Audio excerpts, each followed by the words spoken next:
देखिए, last video के अंदर हमने अम्ल और क्षार के बारे में पढ़ा था और उनके गुणधर्म के बारे में पढ़ा था। और आज की वीडियो हमारी अम्लों के उपयोग और क्षारों के उपयोग के बारे में पढ़ेंगे और लवण के बारे में पढ़ेंगे इस वीडियो के अंदर। ठीक, देखिए अम्लों के उपयोग। हाइड्रोक्लोरिक अम्ल, नाइट्रिक अम्ल तथा सल्फ्यूरिक अम्ल व्यावसायिक दृष्टि से अत्यंत महत्वपूर्ण अम्ल हैं। इन अम्लों के कुछ महत्वपूर्ण उपयोगों का उल्लेख निम्नलिखित है। मतलब हाइड्रोक्लोरिक अम्ल HCl, नाइट्रिक अम्ल HNO3 और सल्फ्यूरिक अम्ल H2SO4 व्यावसायिक दृष्टि से अत्यंत महत्वपूर्ण अम्ल हैं। इन अम्लों के कुछ महत्वपूर्ण उपयोगों का उल्लेख निम्नलिखित है। देखते हैं। पहला है हाइड्रोक्लोरिक अम्ल के उपयोग। हाइड्रोक्लोरिक अम्ल HCl होता है।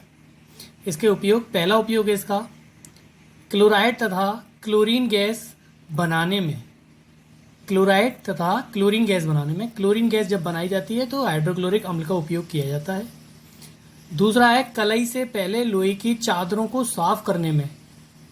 जो लोहे की चादर होती हैं उन पर पेंट करने से पहले हाइड्रोक्लोरिक अम्ल का उपयोग किया जाता है उनको साफ करने के लिए। तीसरा है वस्त्र उद्योग में कपड़ा रंगने के लिए।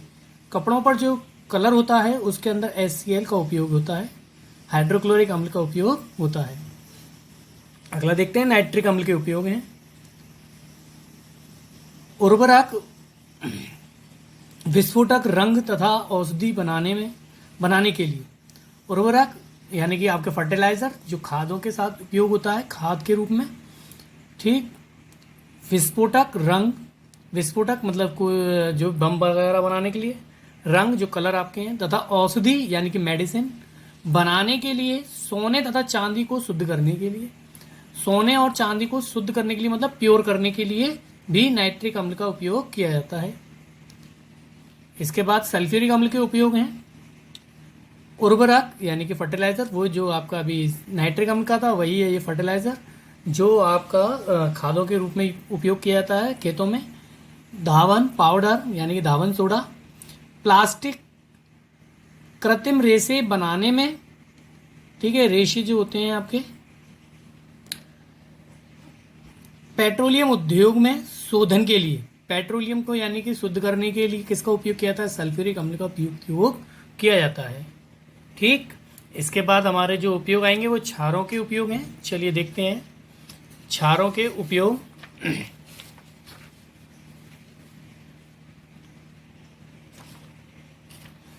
देखिए क्षारों के उपयोग क्या हैं। कुछ विशिष्ट क्षारकों के उपयोग निम्नलिखित हैं। पहला है सोडियम हाइड्रोक्साइड के उपयोग। साबुन तथा धावन पाउडर बनाने में यानी कि धावन सोडा बनाने में। धावन सोडा होता है आपका Na2CO3 और साबुन बनाने में इसका उपयोग किया जाता है NaOH का। आपकी इसके साथ साबुन बनाने की रिएक्शन आपके साथ आएगी, मैं आपको बताऊंगा अगले चैप्टरों में आएगी आपकी। तो NaOH से क्रिया होती है जब साबुन बनता है, ग्लिसरॉल उसकी वसा या तेल की। इसके बाद धावन पाउडर यानी धावन सोडा बनाने की, इसी चैप्टर में है धावन सोडा बनाने की विधि, तो मैं आपको दिखाऊंगा। उसके अंदर NaOH से भी हम इसका निर्माण करते हैं। अनेक रसायनों के उपयोग में, मतलब अनेक रसायनों के उपयोग में मतलब बहुत सी रासायनिक जो क्रियाएं होती हैं उनमें उसका उपयोग किया जाता है। कैल्शियम हाइड्रोक्साइड के उपयोग। ठीक है, कैल्शियम हाइड्रोक्साइड CaOH का होल ट्वाइस होता है। CaOH का होल ट्वाइस। पहला है सफ़ेदी में, जो आपके घर पे पेंट वगैरह होते हैं, सफ़ेदी जो होती है चूने की, वही सफ़ेदी, तो कैल्शियम उसमें उपयोग किया जाता है कैल्शियम हाइड्रोक्साइड का। ब्लीचिंग पाउडर बनाने में, ब्लीचिंग पाउडर क्या होता है आपका? व्यंजक चूर्ण होता है CaOCl2। क्या होता है? CaOCl2 व्यंजक चूर्ण होता है। इसके निर्माण में मैं दिखाता हूँ आपको। देखिए ये व्यंजक चूर्ण है CaOCl2।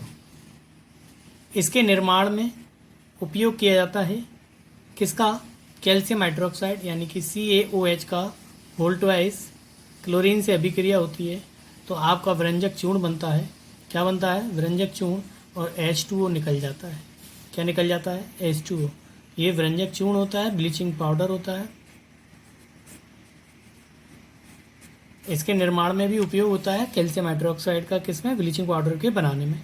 चमड़ा उद्योग में, यानी कि चमड़े की जो भी चीज़ें बनती हैं उसमें इसका उपयोग होता है, यानी कि चमड़े के जो कारखाने वगैरह होते हैं उसके अंदर कैल्शियम हाइड्रोक्साइड का उपयोग होता है। मैं एक बार ये आपको साबुन तथा धावन सोडा बनाने की भी दिखा देता हूँ। देखिए साबुन बनता है, आपको मैं बता देता हूँ।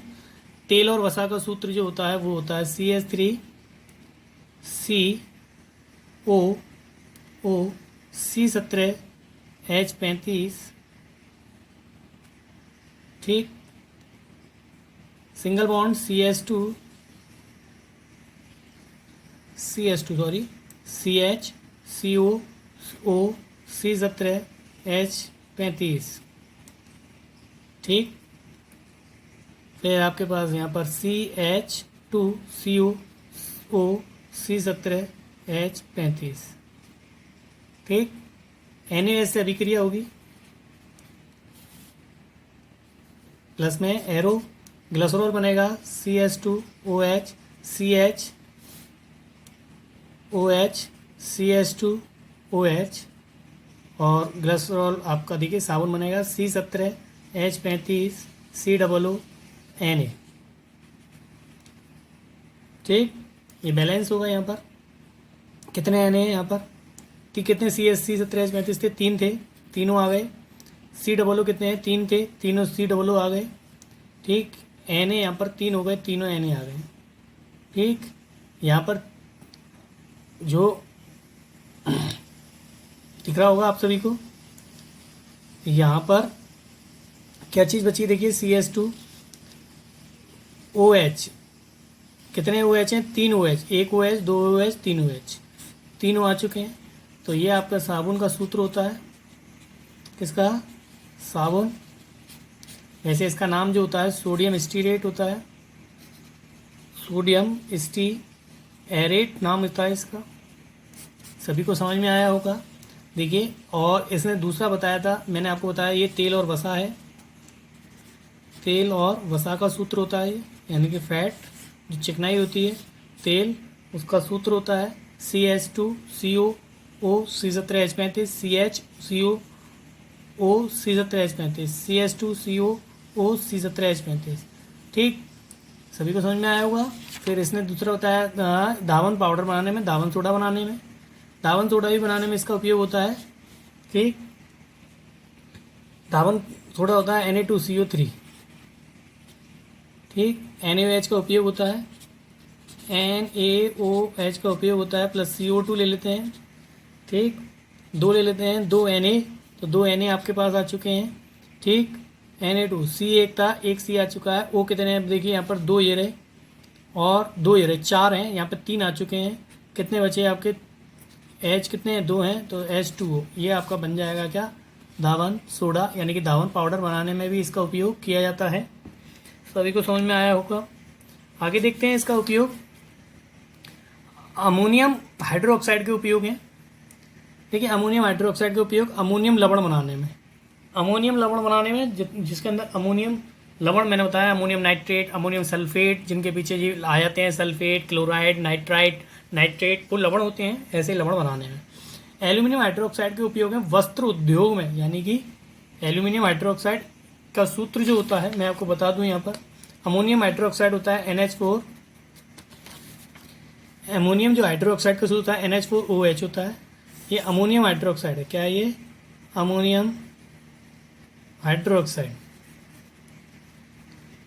ठीक। इसका उपयोग जो बताया अमोनियम लवण बनाने में, क्या बनाने में, अमोनियम लवण।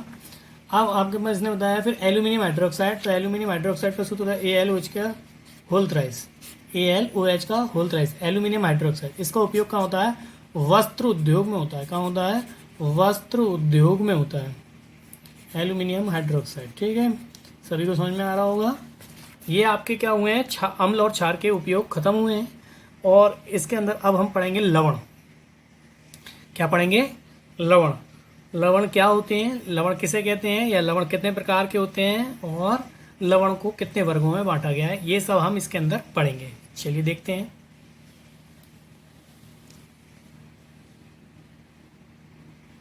देखिए लवण, अम्ल और क्षार की परस्पर क्रिया से प्राप्त आयनिक यौगिक को लवण कहते हैं। अम्ल और क्षार की परस्पर क्रिया से अम्ल, हाइड्रोक्लोरिक अम्ल ले लेते हैं। हाइड्रोक्लोरिक अम्ल HCl होता है, ठीक। अम्ल और क्षार की, क्षार NaOH होता है, सोडियम हाइड्रोक्साइड की परस्पर क्रिया से एक आयनिक यौगिक बनता है। आपका NaCl बनेगा, ये Na इसके साथ अभिक्रिया करेगा Cl के साथ, ये H2O हो जाएगा, ठीक, प्लस H2O।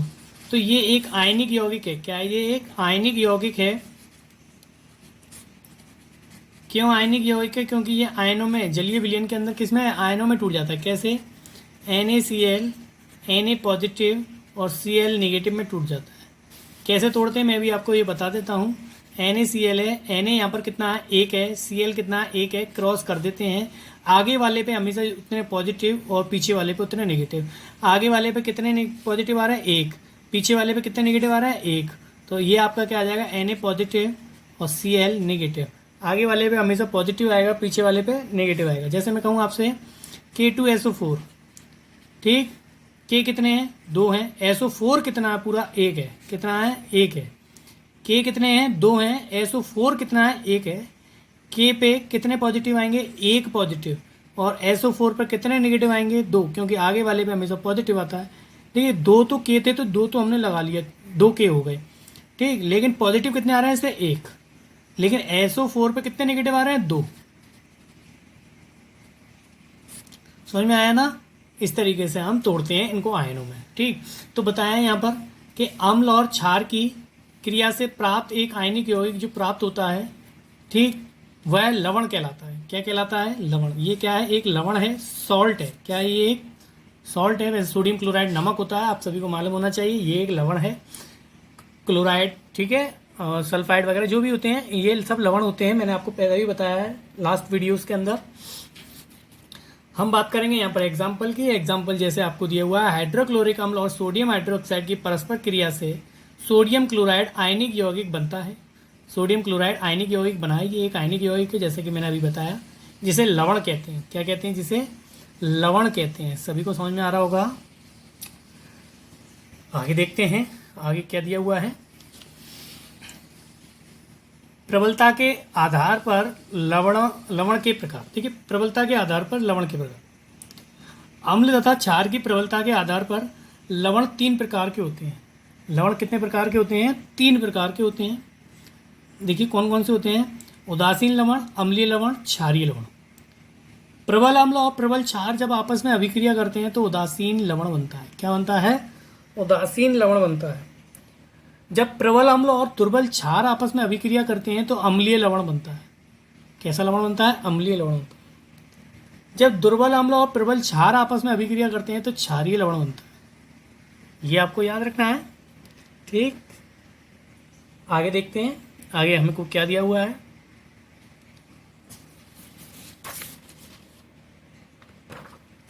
देखिए आगे क्या है हमारा टॉपिक। लवण को निम्न वर्गों में बांटा गया है। लवण के वर्ग हैं जो आपको बताया गया है। लवण निम्नलिखित वर्गों में बांटा गया है, निम्न वर्गों में। और इसका पहला जो वर्ग है वो मैं आपको बता देता हूँ, सामान्य लवण। दूसरा है अम्लीय लवण, और तीसरा है क्षारीय लवण, और चौथा है आपका मिश्रित लवण, और पांचवा है द्युक लवण, और सातवां इसका संकर लवण होता है। नहीं सॉरी, छठा इसका कौन सा होता है, संकर लवण होता है। तो हम पहले एक एक करके लवणों के बारे में पढ़ेंगे। सामान्य लवण, देखिए सामान्य लवण क्या है कि वे लवण जिनमें हाइड्रोजन आयन यानी कि H पॉजिटिव और hydro oxide ion OH negative उपस्थित नहीं होते हैं, सामान्य लवण कहलाते हैं। KCl है, NaCl है, Na2SO4 है, NH4 का होल ट्वाइस CO3 है, Na2CO3 है आदि। यानी कि ये पोटेशियम क्लोराइड, ये सोडियम क्लोराइड, ये सोडियम सल्फेट, ये अमोनियम कार्बोनेट, ये सोडियम कार्बोनेट आदि, ये सब सामान्य लवण हैं। क्यों हैं सामान्य लवण, क्योंकि इसके अंदर ना तो हाइड्रोजन आयन और ना ही hydroxide ion OH negative उपस्थित हैं, नहीं है इसके अंदर उपस्थित। इसके अंदर कहीं पे भी ना तो OH नेगेटिव उपस्थित है ना ही H पॉजिटिव उपस्थित है, इसीलिए ये सामान्य लवण कहलाते हैं। ठीक, आप सभी को समझ में आ रहा होगा। अगर मैं बात करूं यहाँ पर आपको दिखाऊं कि ये NaCl है, क्या इसके अंदर H पॉजिटिव है? क्या इसके अंदर Cl निगेटिव, OH निगेटिव है? नहीं है ना। इसीलिए ये सामान्य लवण की कंडीशन है, ये सामान्य लवण है। क्या है ये? सामान्य लवण। अगर ये उपस्थित होंगे तो ये सामान्य लवण नहीं होगा। चलिए बात करते हैं अगले लवण की, अम्लीय लवण। अगला लवण क्या है? अम्लीय लवण। वे लवण जिनमें हाइड्रोजन आयन H पॉजिटिव उपस्थित होते हैं अम्लीय लवण कहलाते हैं। क्या कहलाते हैं? अम्लीय लवण। जिनमें H पॉजिटिव उपस्थित होगा वह अम्लीय लवण कहलाएंगे। अब आपको इन सूत्रों के अंदर देखिए, पोटेशियम बाइसल्फेट, जब H किसी सूत्र के बीच में आता है तो बाई लगता है। क्या लगता है? बाई लगता है। देखिए जैसे मैं बात करूं पोटेशियम बाइसल्फेट तो KHSO4, पोटेशियम बाइसल्फेट, SO4 जो होता है सल्फेट होता है, KHSO4, तो KHSO4 आपको दिख रहा है, तो ये H जो बीच में आया है ये H पॉजिटिव है। क्या ये एक H पॉजिटिव उपस्थित है इसके अंदर, और ये अम्लीय लवण है। क्या है ये? अम्लीय लवण। पोटेशियम बाइसल्फेट, सल्फेट पीछे नाम में आ जाए लवण कहलाएगा, क्लोराइड नाम में पीछे आ जाए लवण कहलाएगा, लेकिन इसके अंदर H पॉजिटिव उपस्थित है, इसीलिए ये कैसा है? अम्लीय लवण है। कैसा है ये? अम्लीय लवण है। बात करते हैं यहाँ पर हमारे पास एक और दिया हुआ है, सोडियम बाइसल्फेट भी दिया हुआ है, सोडियम बाइकार्बोनेट भी दिया हुआ है। बाई H के लिए लगता है, बाई किसके लिए लगता है? H के लिए लगता है। तो ये आपका बाइकार्बोनेट, तो बाई का मतलब हो गया कि H पॉजिटिव उपस्थित है, इसीलिए ये अम्लीय लवण है। क्या ये? अम्लीय लवण। इसके बाद हम बात करेंगे क्षारीय लवण की। वे लवण जिनमें हाइड्रोक्साइड आयन OH नेगेटिव उपस्थित होते हैं क्षारीय लवण कहलाते हैं। Zinc hydroxy chloride, zinc hydroxy chloride, ये जिंक है, ये हाइड्रोक्सी है, ये क्लोराइड, इसका नाम क्या हो गया? Zinc hydroxy chloride. तो OH उपस्थित है तो OH यहाँ पर नेगेटिव है। क्या है ये? नेगेटिव है। यहाँ पर लेड हाइड्रोक्सी नाइट्रेट, तो ये आपका हाइड्रोक्सी है, तो ये भी आपका जब OH इसमें नेगेटिव उपस्थित है, इसमें भी OH नेगेटिव उपस्थित है, तो ये क्षारीय लवण कहलाएंगे। क्या कहलाएंगे? ये क्षारीय लवण कहलाएंगे। इसके बाद आपका है मिश्रित लवण। क्या है? मिश्रित लवण। चलिए बात करते हैं।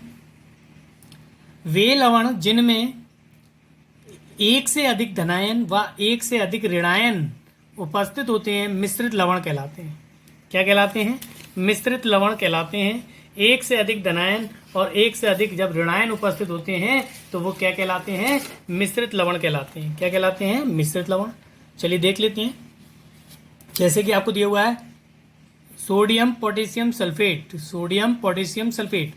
तो आप देखिए जब सोडियम है, पोटेशियम है और सल्फेट है, ठीक, तो Na पे हमेशा पॉजिटिव आता है, K पे हमेशा पॉजिटिव आता है और SO4 पे हमेशा नेगेटिव आता है। अब इसके अंदर एक पॉजिटिव, दो पॉजिटिव और एक नेगेटिव वाला सूत्र है, तो मतलब एक से अधिक इसके अंदर धनायन है, एक धनायन दो धनायन, एक से अधिक धनायन उपस्थित हैं, इसीलिए ये मिश्रित लवण। अगर मैं बात करूं ब्रंजक चूर्ण के अंदर ही CaOCl2 ब्रंजक चूर्ण, तो आप देखिए Ca पे हमेशा 2 पॉजिटिव आते हैं, ये पॉजिटिव वाला हो गया। ऑक्सीजन पे हमेशा 2 नेगेटिव आते हैं, क्लोरीन पर 1 नेगेटिव आता है, तो ये नेगेटिव हो गए, तो एक से अधिक इसके अंदर ऋणायन उपस्थित है, तो ये भी क्या है? मिश्रित लवण है। क्या है ये? मिश्रित लवण है। मतलब एक से अधिक धनायन या एक से अधिक ऋणायन अगर किसी सूत्र में उपस्थित है या किसी लवण के अंदर उपस्थित है तो वह क्या कहलाते हैं? मिश्रित लवण कहलाते हैं। क्या कहलाते हैं? मिश्रित लवण कहलाते हैं। समझ में आ रहा है सभी बच्चों को? अगर किसी बच्चों को कोई डाउट हो तो पूछ लेना बेटा, ठीक है। चलिए आगे बढ़ते हैं। यहाँ पर एग्जाम्पल यही दिए हुए हैं आपके, सोडियम पोटेशियम सल्फेट और कैल्शियम ऑक्सी क्लोराइड या फिर आपका ब्रंजक चूर्ण, ठीक है। इसके बाद हमारे पास है दिग लवण। दिग लवण मतलब डबल सॉल्ट, यानी कि 2 लवणों से बना होगा। वे लवण जो 2 लवणों के योग से बने होते हैं, 2 लवण मिल जाए और वो बन जाए एक लवण नया, तो वो क्या कहलाते हैं? आपके दिग लवण कहलाते हैं। जैसे मोहर लवण, मोहर लवण का सूत्र होता है FeSO4.NH4 का होल ट्वाइस SO4.6H2O, FeSO4.NH4 का होल ट्वाइस SO4.6H2O, ये मोहर लवण का सूत्र है। देखो इसके अंदर 2 लवण उपस्थित है, एक फेरस सल्फेट, एक अमोनियम सल्फेट, फेरस सल्फेट और अमोनियम सल्फेट, 2 लवण जब उपस्थित हैं तो ये दिग लवण है। ऐसे हम पोटास एलम फिटकरी की सूत्र बात करेंगे, फिटकरी का। तो फिटकरी का सूत्र होता है K2SO4 डॉट Al2SO4 का होल थ्राइस, Al2SO4 का whole thrice dot 24H2 dot 24H2 आदि। ठीक, तो ये अब देखिए पोटेशियम सल्फेट एक लवण है और एल्यूमिनियम सल्फेट एक लवण है। पोटेशियम सल्फेट, एल्यूमिनियम सल्फेट, दो लवण हैं फिटकरी के अंदर। तो ये क्या कहलाएगा? फिटकरी द्विक लवण कहलाएगा। क्या कहलाएगा? ये द्विक लवण कहलाएगा। समझ में आ रहा होगा सभी को, किसी बच्चे को कोई डाउट नहीं होगा। आगे देखते हैं, हमारा लास्ट इसके अंदर बचा है 6 नंबर का संकर लवण। कौन सा लवण? संकर लवण। तो संकर लवण देख लेते हैं। हमारा संकर लवण क्या है? देखिए, इसे कहते हैं कॉम्प्लेक्स सॉल्ट। क्या कहते हैं इसे? Complex salts. वे लवण जो जल में टूटकर एक सरल आयन तथा संकर आयन बनाते हैं। एक तो सरल आयन बनेगा और एक संकर आयन। संकर आयन समझ लीजिए बड़े कोष्टक में एक आयन उपस्थित होगा। बड़ा कोष्टक आपको ये दिख रहा होगा, यहाँ पर मैं बता देता हूँ, ये बड़ा कोष्टक आपको दिख रहा है। बड़े कोष्टक के अंदर अगर कोई आयन उपस्थित है, ये ऋणायन है, इस पर नेगेटिव लगा हुआ है ना, तो ये ऋणायन, ये धनायन। तो ये तो सरल आयन हो गया और ये संकर आयन हो गया। तो कहने का मतलब है कि वे लवण जो जल में टूटकर एक सरल आयन और एक संकर आयन बनाते हैं, संकर लवण कहलाते हैं। क्या कहलाते हैं? संकर लवण कहलाते हैं। समझ में आ रहा होगा सभी को। तो यहाँ पर देख लेते हैं, जैसे एग्जाम्पल में दिए हुए हैं, सोडियम अर्जेंटोसाइनाइड, ये सूत्र है इसका संकर लवण का एक। और ये भी एक सूत्र है टेट्राएमीन कॉपर सल्फेट, ये भी आपका क्या है? संकर लवण है। पोटेशियम फेरोसाइनाइड, ये भी एक संकर लवण है। इनको तोड़ के भी दिखाया गया है किस किस में टूटेगा। देखिए, सोडियम अर्जेंटोसाइनाइड किस में टूटता है? सोडियम के आयन में, जो सरल आयन है इसका एक, और ये आपका संकर आयन है, डाइसाइनो अर्जेंटल आयन। ठीक, ऐसे ही आपका ये है टेट्राएमीन कॉपर सल्फेट सेकंड वाला, ये भी किस में टूटेगा? ये संकर आयन हो गया। टेट्राएमीन कॉपर आयन, ये संकर आयन, ये सल्फेट आयन जो है वो सरल आयन है। ठीक है, ऐसे ही ये भी आपका है पोटेशियम फेरोसाइनाइड, पोटेशियम फेरोसाइनाइड है, तो ये संकर आपका सरल आयन और ये संकर आयन। तो एक सरल आयन और एक संकर आयन में जब टूटता है, जल में टूटकर, जल में मिलकर मतलब जल में टूटकर एक सरल और एक संकर आयन जब बनाते हैं, तो वो क्या कहलाते हैं? संकर लवण कहलाते हैं। क्या कहलाते हैं? संकर लवण कहलाते हैं। सभी को समझ में आया होगा। किसी बच्चे को कोई डाउट हो तो पूछ लेना। अगर वीडियो अच्छी लगी हो तो सभी बच्चे लाइक एंड सब्सक्राइब जरूर करें। और वैसे किसी भी बच्चे को कोई डाउट नहीं होगा, बहुत अच्छी तरीके से आपको बताया गया है। सभी बच्चे ध्यान से समझिएगा वीडियो को। अगर कोई कहीं पर भी कोई भी डाउट आता है तो फिर भी आप बच्चे पूछ लीजिएगा बेटा, ठीक है। और वीडियो अच्छी लगी हो तो सभी बच्चे लाइक एंड सब्सक्राइब जरूर करें। Thank you.